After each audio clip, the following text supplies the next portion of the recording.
Yan, welcome to our discussion on felonies. We are now on the second part of the revised penal code. After discussing the general concepts, it's now time for you to learn about the felonies. Felonies. What are felonies?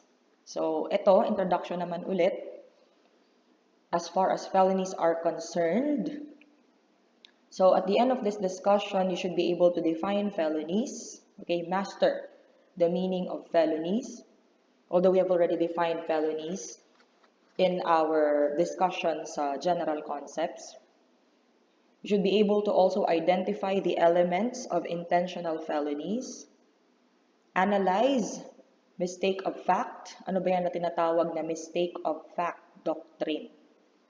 And then also differentiate between motive and intent.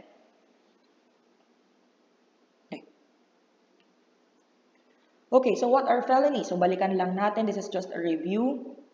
We define felonies as acts and omissions punishable by the revised penal code. So if the act and or omission ay enumerated as a crime here sa revised penal code of the Philippines, you call that felonies. But under the law, okay, ano yung eksaktong provision under the revised penal code wherein you can find the definition of felonies? Nandyan yan sa Article 3 of the RPC. So please browse your CODAL, go to your CODAL hard copy or online or soft copy, and look at Article 3. So Article 3 defines felonies.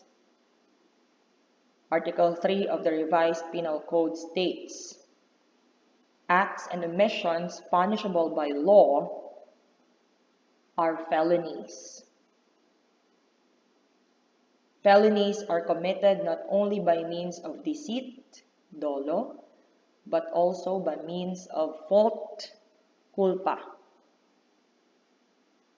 There is deceit when the act is performed with deliberate intent, and there is fault when the wrongful act results from imprudence, negligence, lack of foresight, or lack of skill.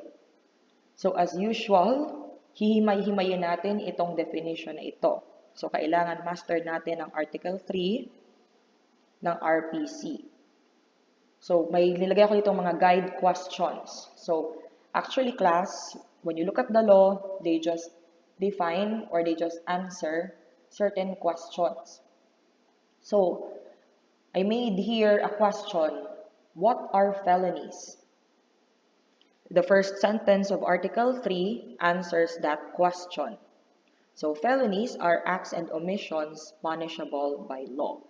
So, if you will be asked, ano ang definition ng felonies? Ayan.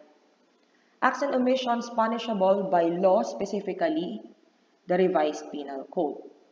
Okay? Noon lang kasi ginawa ang RPC, it was in 1935. So at that time wala pang mga special laws. So ang ginamit ng mga lawmakers natin, instead of using RPC specifically, ginamit nila nun is by law lang muna kasi wala pa naman that time yung mga special laws.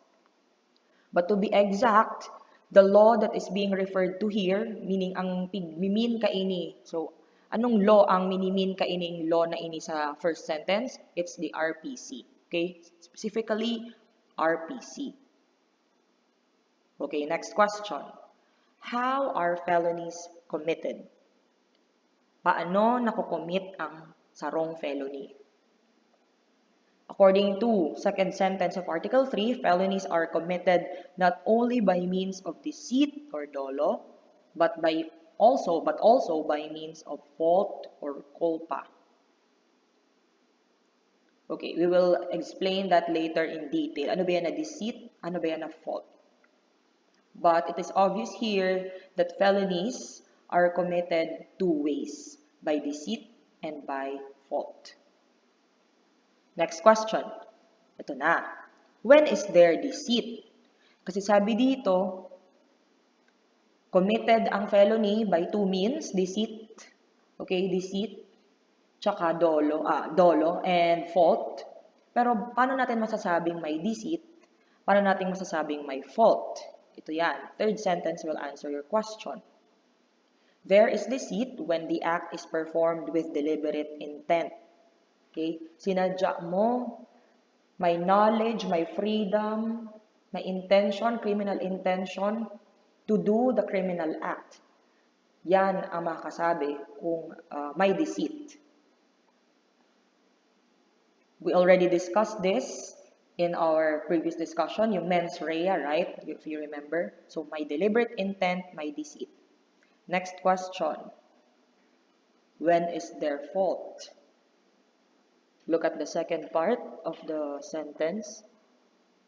There is fault when the wrongful act results from imprudence, negligence, lack of foresight, or lack of skill.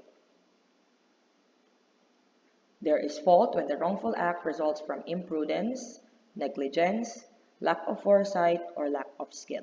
We will explain each of these terms later para mas lalong maintindihan. Okay, so in short, how are felonies committed?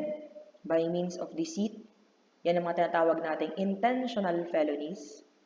Or by means of fault, criminal negligence. So ito na actually yun. Yung fault na sinasabi, yan yung walang intent, okay, to commit a crime. There's no criminal act, but there's still a crime because there is negligence. There is imprudence. So yan yung mga tinatawag nating criminal negligence. Okay, so we'll continue in the next part of the video with elements of intentional felony.